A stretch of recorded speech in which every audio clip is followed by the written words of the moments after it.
Good morning, students. Today I am going to continue my lecture for plus 2 Arts Political Science, and name of the chapter is The Crisis of Democratic Order. As you have read yesterday about the emergency, consequences of emergency. Now, let us start. There are many acts of dissent and resistance to the emergency. मतलब इसको resist भी किया गया और ये भी समझा गया कि ये ज़रूरी है कि इमरजेंसी लगाई जाए. बहुत सारे पॉलिटिकल वर्कर जो कि फर्स्ट टाइम में अरेस्ट नहीं हो पाए थे, वो अंडरग्राउंड चले गए. उन्होंने सबने मिलकर प्रोटेस्ट जो थे गवर्नमेंट के अगेंस्ट ऑर्गेनाइज्ड किए.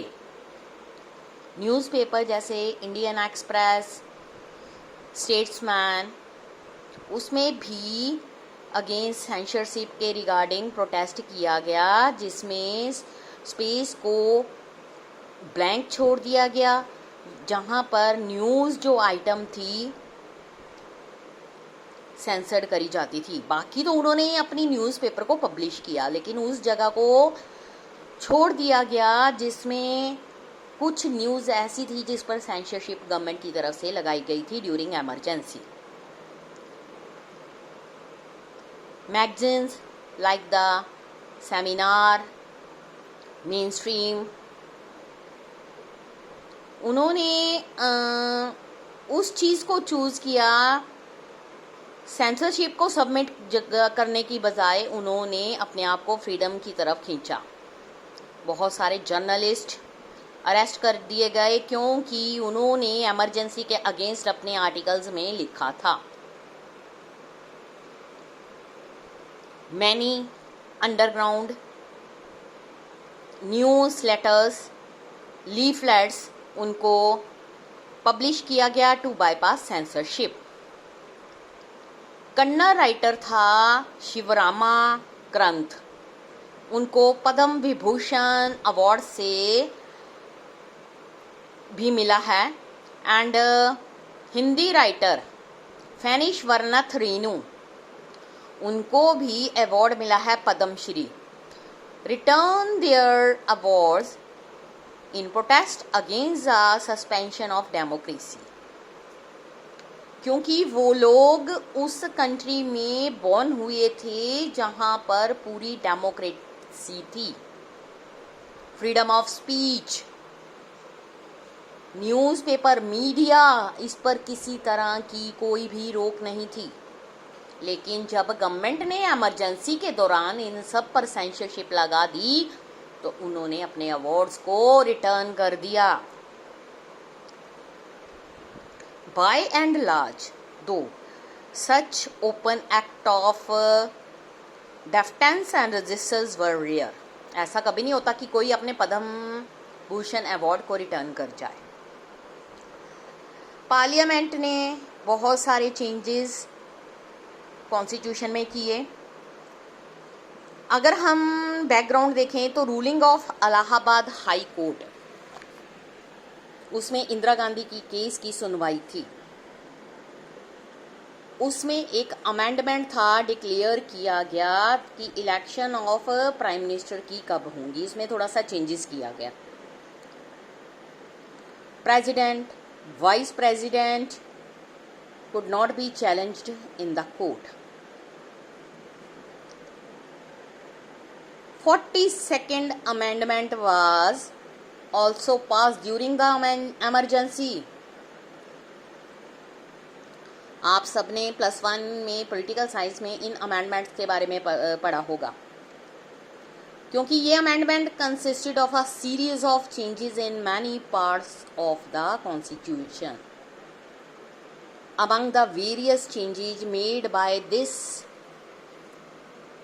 amendments, one was the duration of legislatures in country was extended from 5 to 6 years. The changes was not only for the emergency period but was intended to be a permanent nature. Besides this, during an emergency, election can be postponed by 1 year. Thus, effectively after 1971, elections needed to be held only in 1978 instead of 1976. बच्चे, आप सबने अपने constitution के बारे में पढ़ा ही हुआ है. उसमें हमारे कुछ फंडामेंटल राइट्स दिए जाते हैं. जो ये फंडामेंटल राइट्स होते हैं, इसमें ये कहा जाता है कि इन राइट्स को ख़त्म नहीं किया जा सकता, लेकिन इसमें कुछ चेंजेस किए जाते हैं. और राइट्स में चेंजेस करना ये होता है कि पार्लियामेंट के दोनों हाउसेस में से मेजॉरिटी को पास होना बहुत ज़्यादा ज़रूरी है. जब इंडिया में इमरजेंसी लगा दी गई तो गवर्नमेंट ने क्या किया, इस इमरजेंसी का फ़ायदा उठाते हुए बहुत सारे अमेंडमेंट्स उन्होंने कर दिए. 42nd अमेंडमेंट भी यहीं पर हुआ था. इलेक्शंस को डिले कर दिया गया, जबकि इलेक्शन का टाइम 1976 था. इसको 1978 में करवाया गया. ऐसा लगता था जो अमेंडमेंट हैं वो कुछ समय के लिए नहीं बल्कि परमानेंट नेचर के होंगे.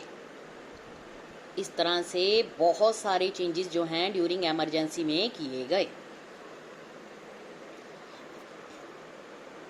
Controversies regarding emergency. Emergency is one of the most controversial episodes in Indian politics.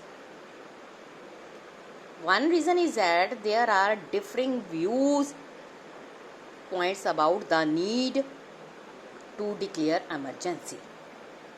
एक another reason भी ये था कि using the powers given by the constitution, जो गवर्नमेंट है प्रैक्टिकली उसको सस्पेंड कर दिया गया था. डेमोक्रेसी फंक्शनिंग नहीं हो रही थी. जो इन्वेस्टिगेशंस हैं by the Shah commission after the emergency find out, बहुत सारे एक्सेसेस कमिटेड हुए जो एमरजेंसी के दौरान थे.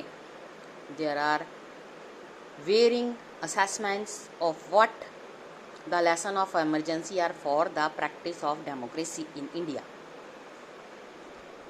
Late us look at one by one for this steps. सबसे पहले मैं आपको बताऊंगी शाह कमीशन इंक्वायरी क्या थी. मई 1977 जनता पार्टी गवर्नमेंट ने एक कमीशन ऑफ इंक्वायरी को अपॉइंट किया जिसके चीफ जस्टिस थे जस्टिस जे.सी. शाह. वो रिटायर्ड चीफ जस्टिस थे सुप्रीम कोर्ट ऑफ इंडिया के. उनको कमीशन का इसलिए मेंबर बनाया गया ताकि वो बहुत सारे aspects of allegation of abuse of authority, excesses, malpractices, committed action taken in wake of emergency proclaimed on 25 June 1975. यानी कि इन सब के दौरान क्या क्या चीज़ें हुई उसके लिए इसको अपॉइंट किया गया. कमीशन ने बहुत सारे काइंड्स को एग्जामाइन किया एविडेंस को लेकर. Schools of witness to give testimonies. इसमें इंदिरा गांधी जी को भी बुलाया गया, कमीशन के सामने आई, बट उन्होंने मना कर दिया कि वो किसी तरह का कोई आंसर नहीं देंगी. जो गवर्नमेंट ऑफ इंडिया है accepted the findings, observations and recommendations contained in 2 interim reports, third and final report of Shah Commission. Reports were जो हैं वो tabled in 2 houses of parliament. इसमें ये पूछा गया है कि क्या जो इमरजेंसी लगाई गई थी वो नेसेसरी थी. कॉन्स्टिट्यूशन ने सिंपली मेंशन किया internal disturbances as reason for declaring emergency.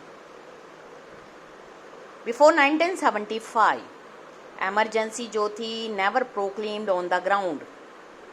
We have noted that agitations were going on many parts of the country. क्या ये रीज़न इनफ है डिक्लेयरिंग इमरजेंसी करने के लिए? गवर्नमेंट ने ये आर्ग्यू किया कि जो डेमोक्रेसी है उसमें ऑपोजिशन पार्टी जो हैं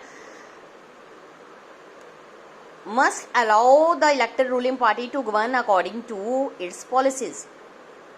ये भी फील किया गया कि free and recourse to agitations, protest, collective actions ये डेमोक्रेसी के लिए गुड नहीं है. जो इंदिरा गांधी के सपोर्टर थे उन्होंने कहा कि डेमोक्रेसी ज़रूरी है.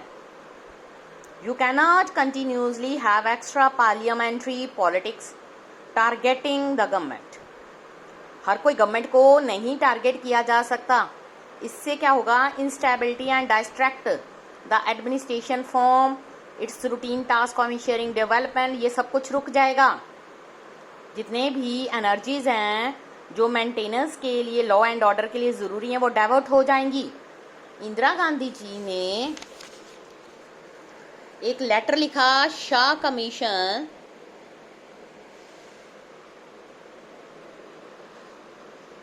that subversive forces were trying to obstruct the progressive programs of the government and were attempting to dislodge her from power through extra constitutional means. कुछ दूसरी party like CPI continue to back the Congress during the emergency. Also believe that there was international conspiracy against the unity of India. ये भी believe किया जाता था कि इस सर्कमस्टांसी में कुछ रिस्ट्रिक्शंस हैं जो एजिटेशंस पर लगाई गई हैं और ये जस्टिस हैं। इस तरह से बेटा ये चीज़ें जो हैं वो करी गई एमरजेंसी के दौरान। कैसे उसको पूरा किया गया शाह कमीशन की कमेटी ने, ये सब कुछ हमने रीड कर लिया। अब अगला टॉपिक मैं कल स्टार्ट करूंगी। Thank you students.